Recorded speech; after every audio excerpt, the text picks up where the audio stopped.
good morning. And for those of you in Asia, good afternoon.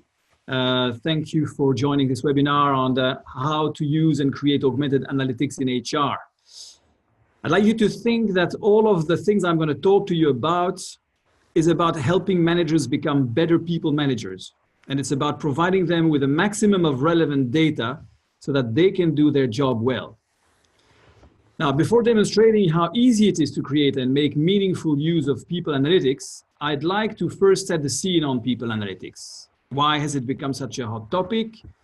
Why are most HR professionals getting nervous about not having access to the right HR analytics? Why do thought leaders such as Josh Persin of Deloitte say that analytics are going to be an unmissable element for HR if they want to gain or preserve their seats at the senior executives table?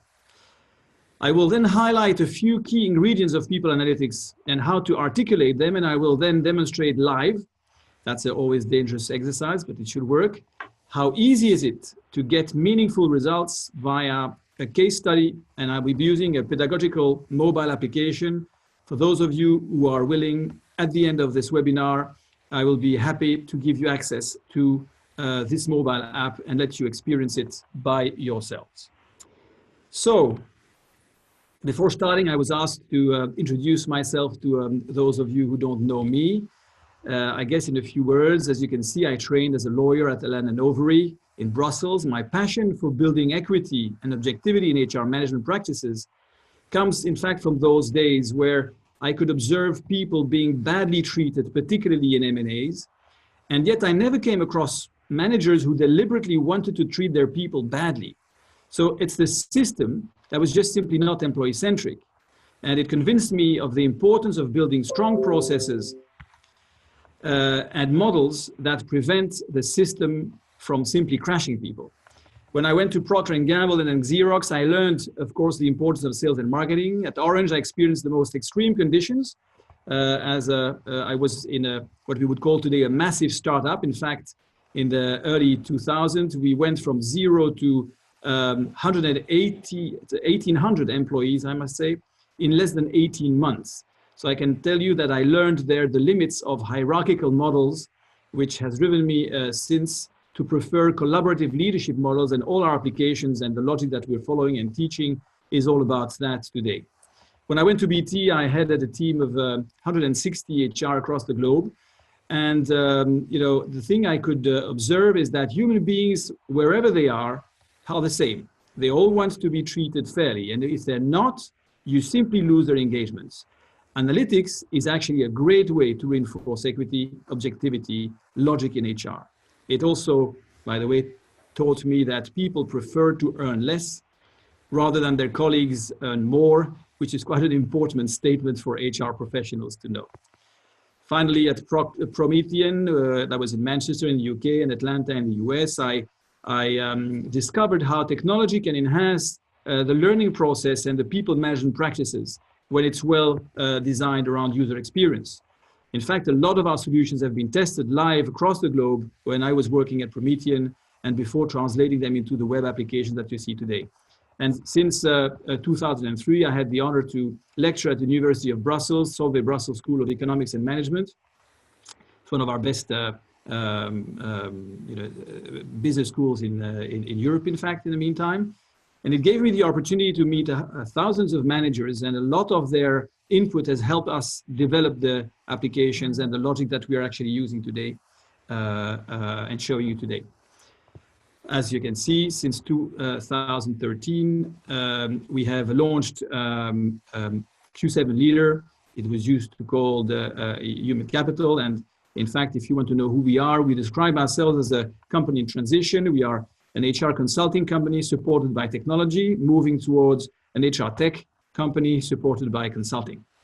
So this is for me so that you know who is talking and where I get my thoughts from. And I think with this background, it allows me to enter in the world of analytics.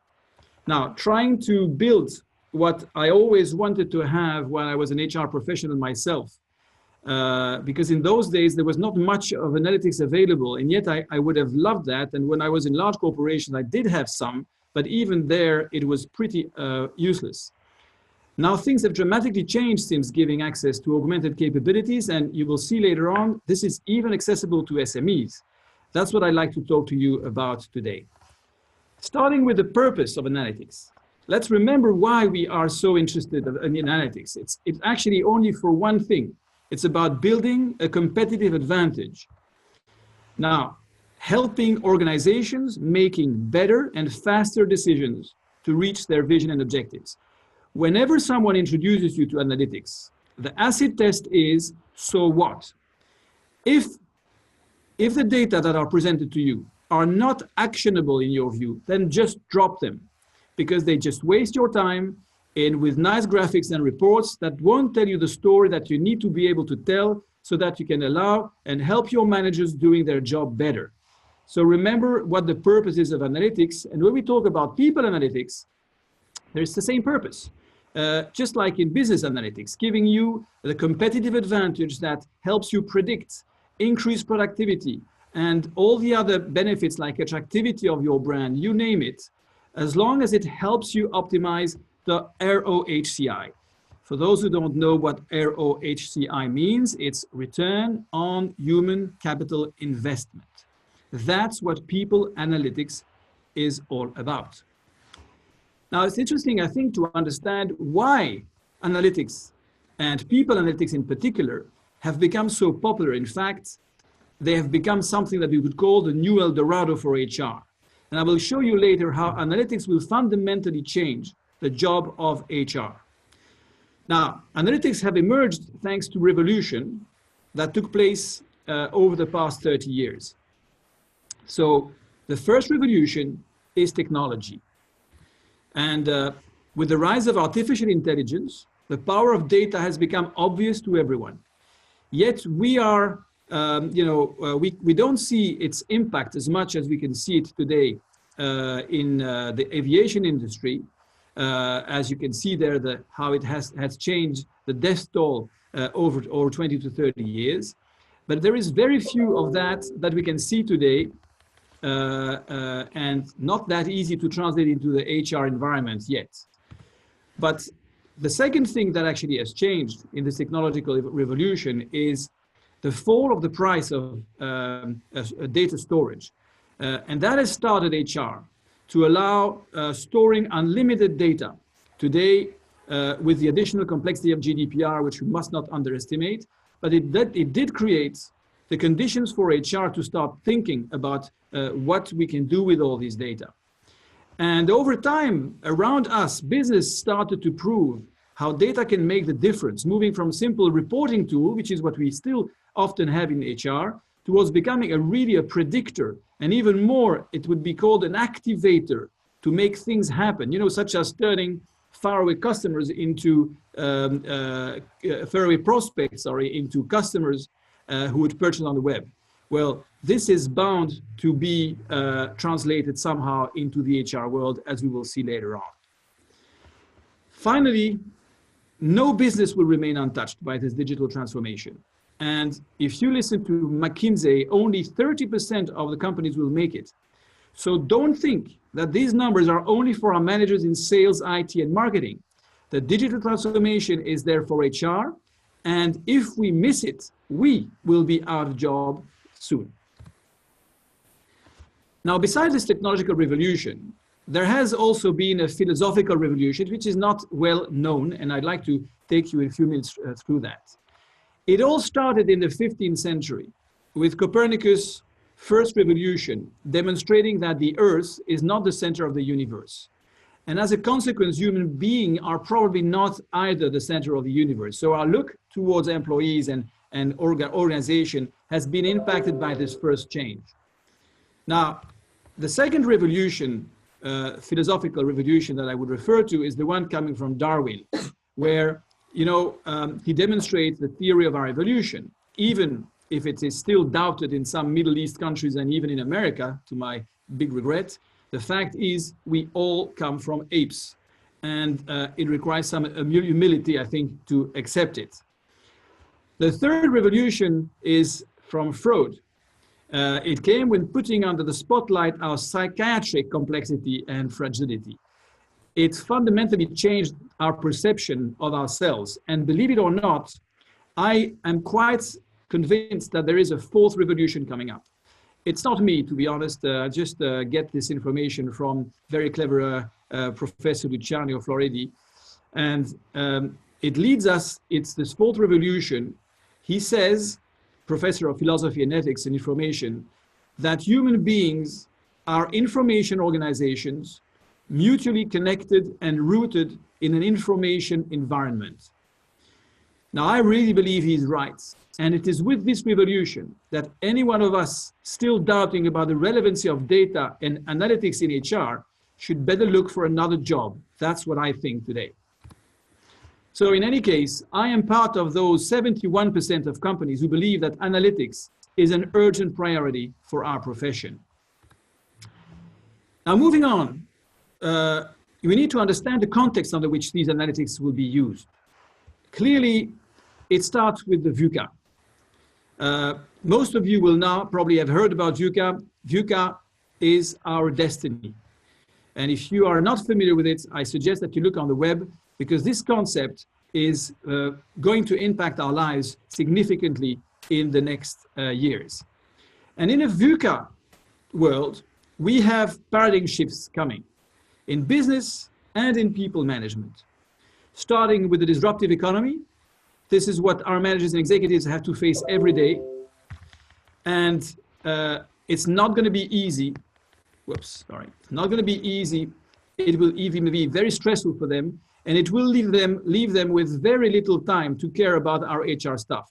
So the reality is that if we are not excellent at providing them with the content, our managers will simply not listen to us in HR anymore. This leads us into the next paradigm shift, which we would call the generation here and now.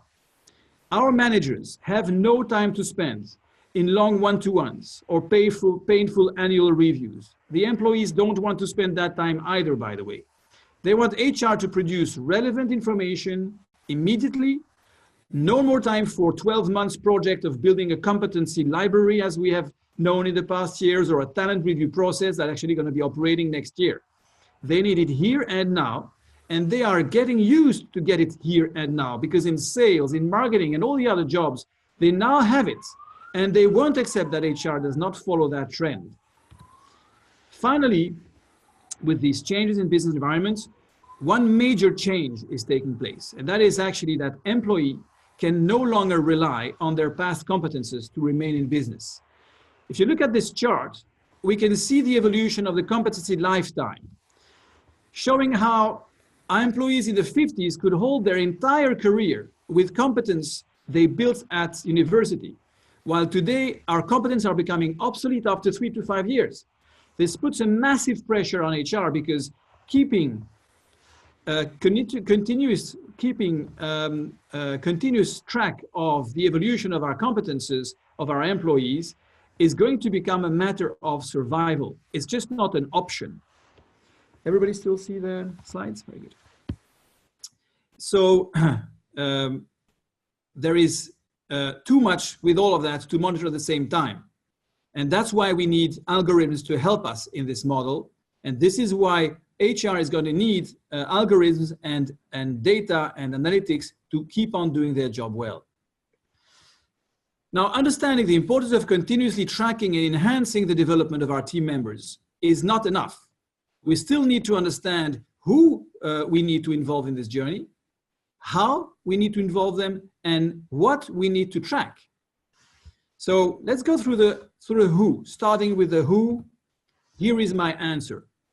In first instance, it's the people managers. To be honest, employees would also be the right answer. But for today, I'd like to focus on managers, as they will have a critical role to play in the transition towards new ways of working. And as you can see, there is also a VUCA for managers, including the new competences of becoming champions in agility and becoming open to the change of business environment and mental models, as would rightly say Peter Senge, for those who know the excellent theory around learning organizations. If you're not familiar, by the way, with learning organizations theories, I really encourage you to search it on the web. A lot is available there, and a lot is telling you about where our organization should be going today already.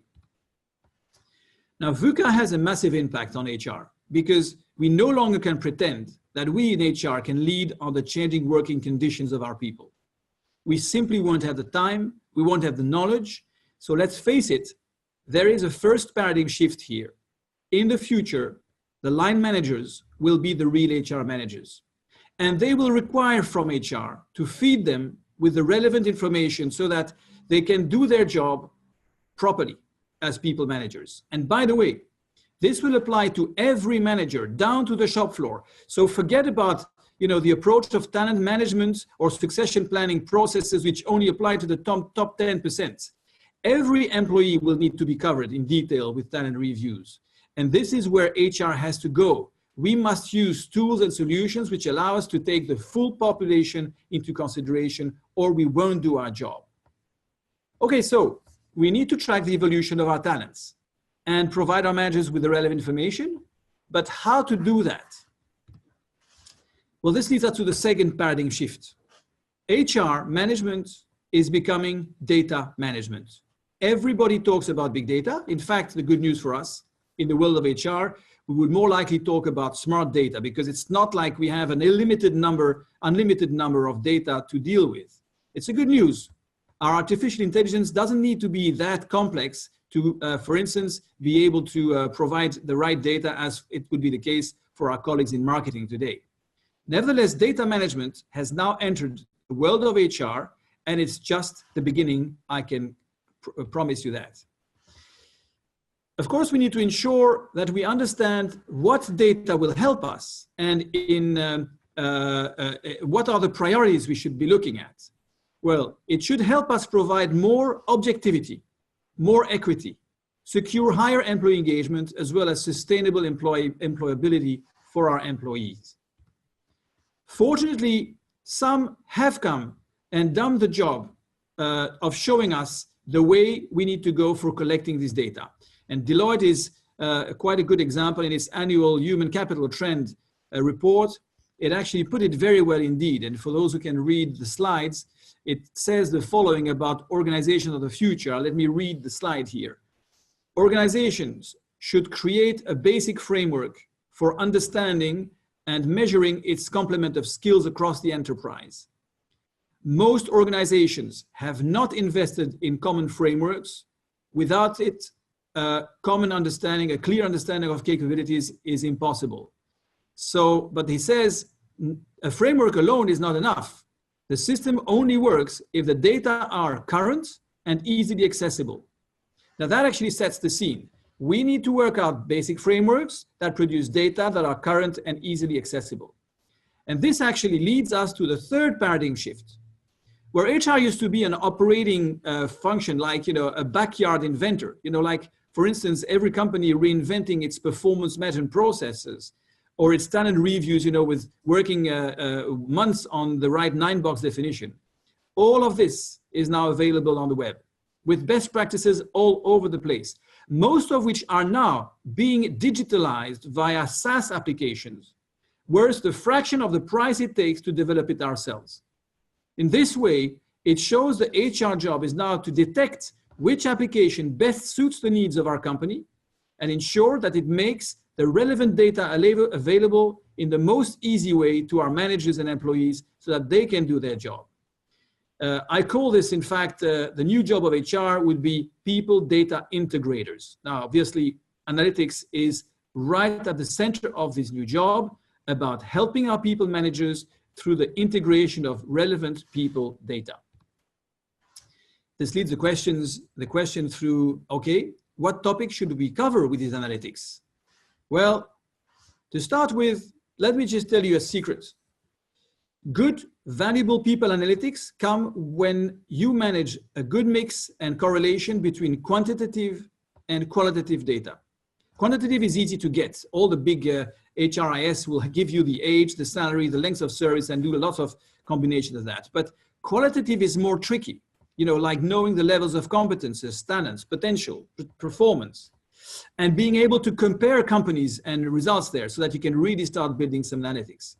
We'll see, in fact, that it is pretty easy to get that despite it looking complex. So after the theory, how about a little bit of practice? So as I promised earlier, well, you remember Deloitte saying that you need a basic framework to measure the capabilities of your organization. What did we do? Well, with this in mind, we went through lots of HR and managers collecting the most frequently asked questions in the field of HR and looking to build that framework, basic framework, which could help us automate the answers to the questions. Now, I've put a number of those questions. There are many more, but the questions we all ask ourselves are about, who's not in the right job, who might no longer fit in the organization, who's top talent and needs a growing plan development immediately, or he will leave us very soon, who is guardian of our corporation's values, whose salary is not in line with the performance and what the person is delivering, and so forth. I'm giving you here a few questions, but there are many more that we will tackle later on. So what did we do? Well, once we had all those data, well, based on those questions, we looked at building a framework around it. And our research led us into the following conclusions. There are no more than 7 key areas that we need to cover simultaneously, and we are then able to answer all those questions. By the way, this is where our brand comes from. Q7 leader is actually the 7 questions leaders should always be able to answer in order to lead their employees and team members well. As you can see, those questions and those ingredients are all about roles and responsibilities, competences, performance, talent potential, vision, values, reward, workforce planning, which, by the way, for many is not very known information. So now, when we incorporated these elements into an app, and with some basic artificial intelligence, we are now able to answer all these questions at once. In other words, we're now able to give instantly the vision to HR and to people managers on who falls under what profile. If you see on the screen, the question 1 is called who is not in the right role, where the company I'm taking here as an example has 1% of its employees, that's 4 people, who are actually not in the right role, says the application. The second question is who struggles in developing her competence needs and needs a development plan now. In this company, 12% of the organization needs a development plan now. Who is the top performer? This company has 11% top performers. Who is the top talent? And you name it. All those questions are now instantly responded because we've been able to incorporate some basic intelligence along a framework as Deloitte was referring it to. Before showing you this live, because I obviously want to make you experience this live, I'd like to take you through 3 fake news that for me are pretty important to address before we get through the presentation, live experience. Now, what I will demonstrate now with this exercise we'll do right now, I hope will prove you that it is not difficult and that it is not expensive to create valuable people analytics. I will also prove that people analytics are not only for large corporations, and we already have many SMEs of less than 100 people using those data, because whether you are a 1,000 people company or a 100 people company, all those questions are as relevant to HR, whichever size of company you are in. And finally, because of artificial intelligence, there is actually no need for highly skilled data scientists in HR. I do recognize that you need to accept that you will have to spend more time in analyzing information and insights, and that this will actually be the new piece of work, but that's not making you per se an advanced Excel or statistical specialist.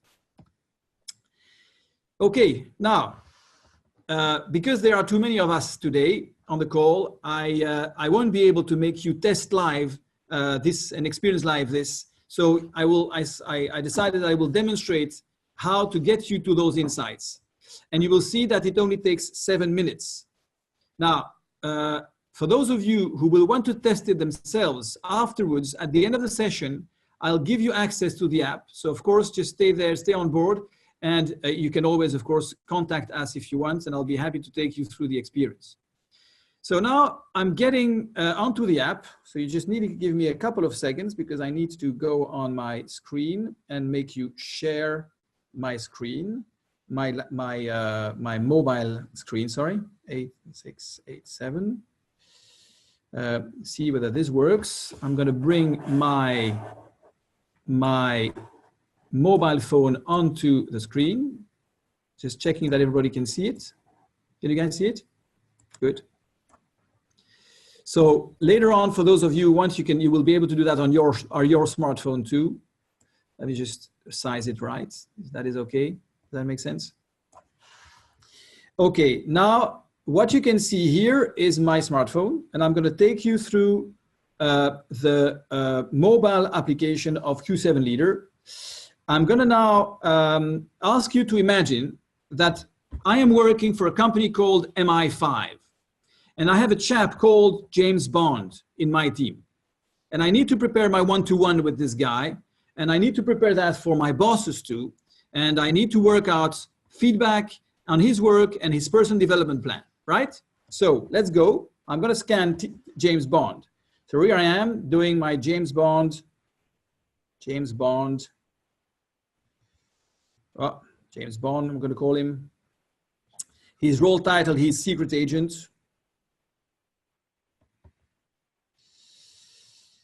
Okay, he works in finance, no HR, no R&D, sales. He works in production. He's a production specialist.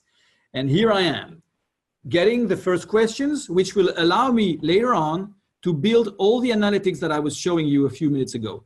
Now, this is going to take 7 minutes for you to do on one guy. Imagine you can do that on thousands of guys, 7 minutes per person. It's not a really very complex and expensive process. The first question I need to go around is the role. I need to choose the role profile that I expect from James Bond today.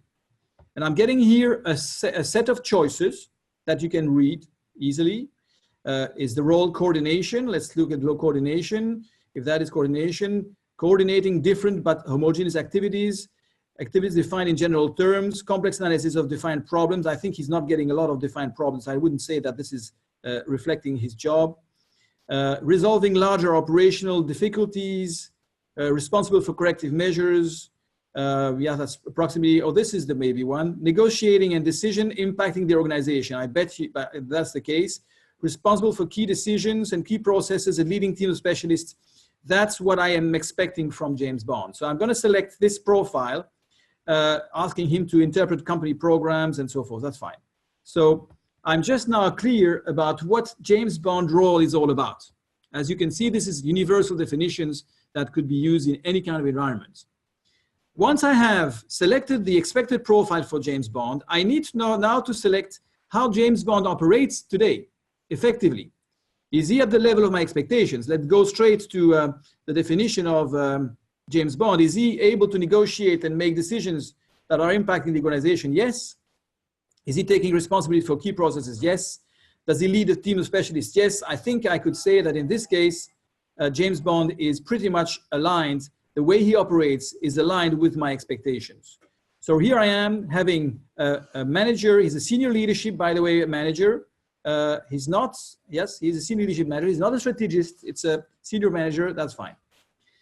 The next question I'm being asked is compare to your expectations, which definitions hereafter best describe my perception of James Bond? So I'm being asked whether James Bond is a starter, confirmed, experienced. So is he in development? Is he developed, or is he developing others? I think that James Bond is probably somebody developing others. So I'm going to test the specialist definition. Internal reference for others, that's for sure that he's seen as such. He develops new concepts, yes. He provides conceptual guidance, yes. He inspires by his attitude. I guess that would be fine. Let me just check the guru to see whether he could be there. Internal and external reference, yeah, that could be the case. He develops new concepts. He's a mentor to others, and he's a role model in his attitude. Sometimes behaving towards women, I wouldn't say that he's a role model. So let's say I'm going to just give him a specialist validation. And that tells me something about his level of competence. In terms of performance, if I have to look at his performance, is he an excellent, I mean, clearly he performs above expectations. So I'm going to check if he's excellent performer, exceeding objectives and nearly all role requirements. Yep, displays all-round strengths in all capabilities. Yes, that makes sense. He often exceeds rising standards. Yes, I'm quite satisfied that he's an excellent player. I'm now being asked the question of the talent potential. Interestingly, as you can see, this is the classical 9 box, except that this has been connected to all the other ingredients of the analytics. So what can I say about this guy? Is he a high potential? Let's see, with his high potential, very strong performer, yes. I see this potential taking on a bigger, more complex role within or outside current areas within 12 to 18 months. I don't see that this is this case. I don't see him growing, into any kind of a larger role. Let me see as key contributor. A very good performer you wouldn't want to lose. He's an expert in his area, unlikely to move outside his own area of expertise, and seen as a role model in engagement. Yeah, I'm quite satisfied that he's probably a key contributor in my organization. The last question here is about vision. Fifth question is about vision and values. I need to look at what definition describes our friend best. Let's see what I can choose among. So is he a role model? Is he a prima donna, emerging? Let's check. I'm going to check a prima donna. Model business excellence, but may not model corporate values always. Could be a little bit of that. Let me see if he's an emerging. He's not disputed on either dimensions, but not quite yet seen as a role model. And that's probably what I would recognize for him in terms of values. And the values that we're looking here into are, in fact, business focus and people focus, the way he has business acumen and people acumen. So I think I can accept that he's an emerging guy. Oh, I'm being asked question 6 now about reward. The question is, how is he rewarded? I think that he's probably rewarded above median, not completely sure, but I would guess that's going to be the case. So that's my answer. And I've got a few questions around workforce planning. So do I risk to lose this guy in the coming next to 6 to 9 months? No, he's not going to leave the MI5. I can see that. How long has he been in his role? Oh, more than 4 years, that's for sure. How long has he been in the company? Oh, more than 20 years.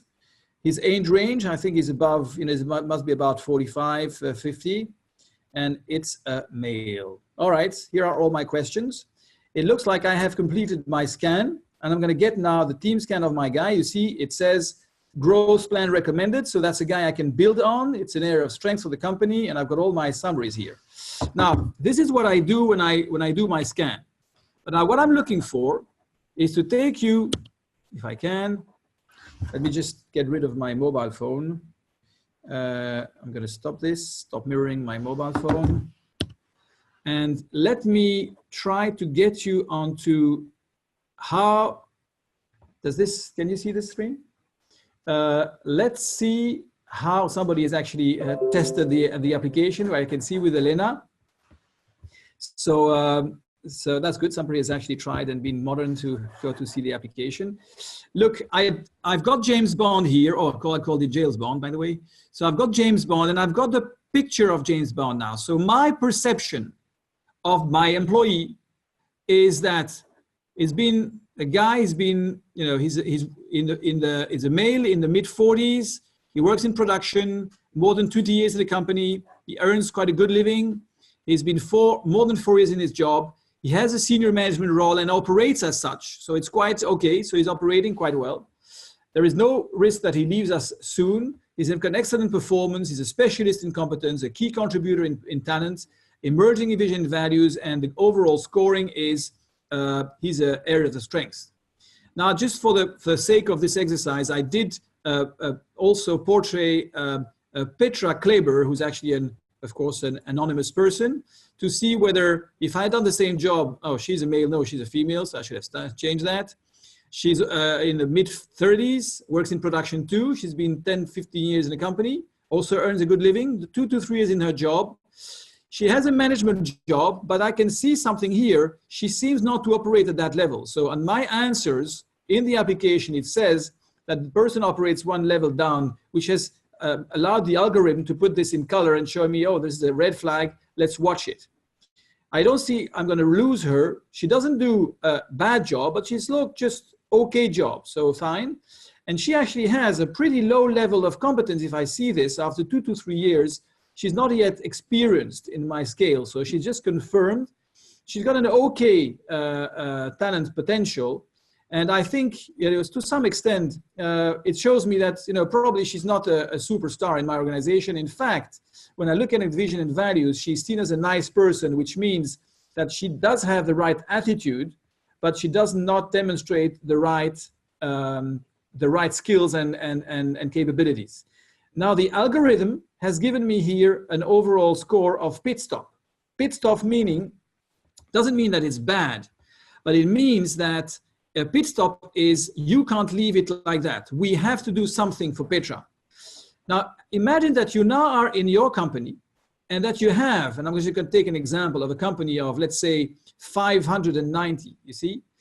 If I take the 600 people, managers would have done this job as simply as I did it now. I'm going to go to the team scan. I'm going to have the full scan of this organization fully dedicated here in front of me, which of course is pretty interesting because it allows me then to start looking into details. For instance, let's see here, who is part of the competence pool and that we want to make the best use out of it. Who is not performing in line with the level of competence? You see, I'm just going to go straight into here. Let's go and see who these 6 people are. I can view them, by the way, in the classical way, like those of you who are using a 9-box grid. You can view them via 9-box grid, and I've seen those guys. There they are. They've been scored as OK contributor, which is quite fine. It's pretty indeed, saying not at the top of the ladder. I can go and see more details about these guys. And there I will have the full detail on these guys, and even more. If I wanted to, I can click on the name and I can start seeing what the manager has written on this employee in terms of performance, talent potential, areas of strengths, areas of development, career succession planning, and so on. So now I can actually have what I'm so fond of, which is called collaborative leadership.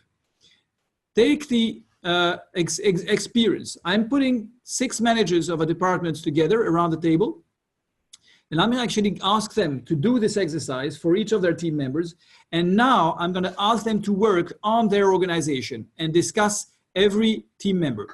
The purpose of this exercise, guys, is about allowing them through augmented data analytics. And you can, if I go further, I can literally go unlimited, because if I just go in dashboards, I can probably see this by department. I can see this information. Take the example of competence. Well, this is where my competence level in my organization is organized. I've got 44% of my employees with a competence status at 40%. And I can compare that, by the way, with my managers, my senior managers. Look, there are more senior managers at the experience level than my employees. And fortunately for me, there are 34% of my managers, senior leadership team, seen as specialists in my organization.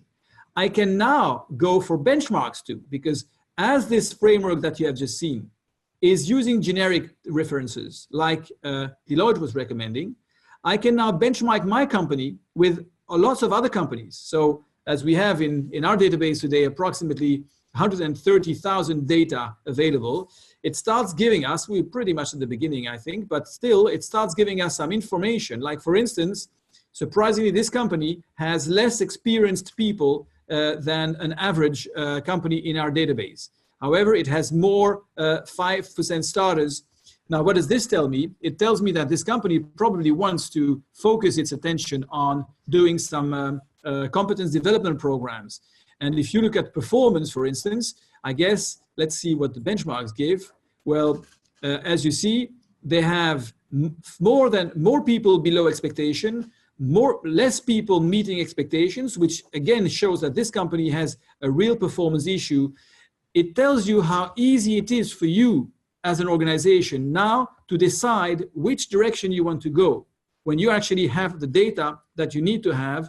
And it tells you where you have to put your focus without you having to be a specialist in data science.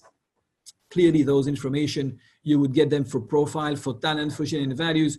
All those data are available. You would probably want to see how that spreads across the organization, like, you know, per department, per country, per, you know, who is actually in area of strength. You see this department, who is it? It's department sales, it looks like. They've got 32% people in pit stop, which says that that's where I want to put my energy first, because that's a majorly important department for me to get at action planning and so forth.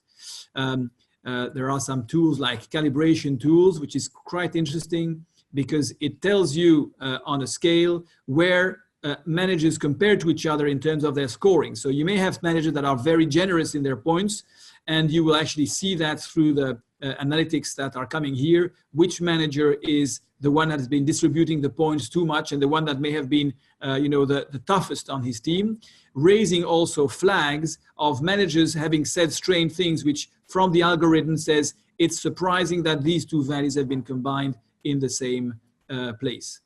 And some other data like this one, which is quite interesting, not easy to read for you guys, but maybe I can, no, I don't think I can do that, but actually it gives you some highlights on, let's take for instance this example. This company has 44% of its employees that are scored at experienced or more. And we know from our benchmarks that if you're below 60%, you do need a focus on competence management. Well, that actually gives you straight away the answer to what your agenda of HR should be in the future. Right, so it's 9:45, so I promised that I would keep the planning and the agenda right. So I think I have reached, let me just take you back to where I need you to be. For those of you who are interested in experiencing this, well, I do tell you, don't hesitate to go to the session. This application that you see here is available on Salesforce, on Talentsoft, Workday, SuccessFactors, and a few other platforms. It's very easily connectable on any platform, to be honest. And as I said, for those of you at the end of the session who would want to get to this application and do your testing first. And by the way, there is also a personal development plan in this session, in this application that you want to test by yourselves, and you're welcome to do so. As you can see, you have to download the application on your marketplace, and then just remember the code 0214. And for a few, I think for 30 days, you'll have the possibility to do some testing yourself and you know, enjoying the simplicity of this application. Right, well, that was a marathon. I hope I haven't been giving you too much information in too little time, but we have a few more minutes for those of you who are interested to ask questions. So thank you for your attention. I'm looking at the people in the room. Is anybody wanting to kick off? Do you have any question you'd like to ask? And I'll do my best to respond. Hello, maybe I missed it, but can you adapt the roles and competences in function of your company roles? That's Nyota, thank you for the question. No, you haven't missed it. The approach we have taken is precisely that, because every company has its own company and function model and competence model, ours would come as an overlay to help organizations to benchmark themselves. So what we have done, exactly as Deloitte was recommending, every company has its system which actually goes into the roots of the company. But when you want to do some high flying and a large benchmarking and compare yourselves with others, you need to go into some more generic definitions. So we have worked on those generic definitions. Companies who haven't gone into the pain of creating their own models, they just adopt it straight away. Other companies, what they do, we had that with, for instance, Alcatel when they used it a couple of years ago.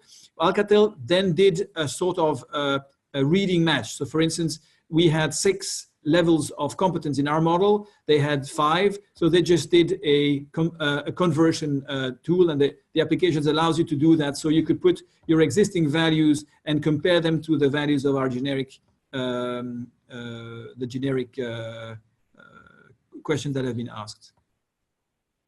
I hope this answers your question, Nyota. I've got a couple of more questions here. What is the implementation time, and do you organize workshops with Plain & Company? Thanks, Dan, for the question. So implementation time, it depends. If you take this application, you ask it today, if we have one of our consultants or experts ready, tomorrow we can run the show, because it's, as you see, instant. If you want to run the full set of our full suite of applications, in which we go for role descriptions, we go for organization design support, and so it probably takes between 1 to 3 months. The thing that we have done is that we have created a model that is already ready to use. So our paradigm is, in this new world, the time that you should spend is not about trying to invent models, it's about running models, integrating models, and getting the data to your customers. So we've got a case, for instance, in Antwerp recently. It's just a company of 150 people. They started with us on the 20th of October, and they needed to do the peer reviews with all the full scope ready done by beginning of December. And it was done on the 29th of December. So they had the whole story ready in less than 3 months. A lot of that we do with workshops. So indeed, to those who ask, are we organizing workshops? It's part of the implementation process. In fact, the workshop is actually, I'm trying, of course, to use what I do at university, but it's about getting managers in real case life situation, like real business case, and then putting that into their environments and giving them the theoretical accompaniment that goes with it. So yeah, workshops is pretty much at the heart of the methodology. Thank you, Dan, for the question. Good. So if there are no more questions, we are 6 minutes ahead of timing, which is what I promised to the team. So if you guys are happy with this, I thank you. It was apparently 80 of you were there today, so which is quite a large number. I hope I haven't spoken too fast and my English is not too complicated to listen at. Well, I think this webinar is being recorded, so you'll be able to review it whenever you want within a few hours. Thank you very much for your, oh, Yannick is asking us the price model. Yeah, I can say to you that if you would intervene for 1 day, so doing this exercise on a 1 day basis, it's approximately 4,700 euros all included for the day. Of course, it depends on what you're asking for us. From us, we get 12 to 15 managers in the room. It's quite exciting for developing people management competences without going through a theoretical. So it's a different way of training managers. So as you have the application, and the application you can keep it for 45 days if you are starting with this kind of model, and then of course you can literally scan your whole company, and it's quite an interesting experience as I have seen with customers. Yannick, this was your last question. Thank you very much for asking it. So, all right. So closing here. So thank you very much for your attention, and I hope to hear you once again in one of our next webinars. Goodbye and thank you.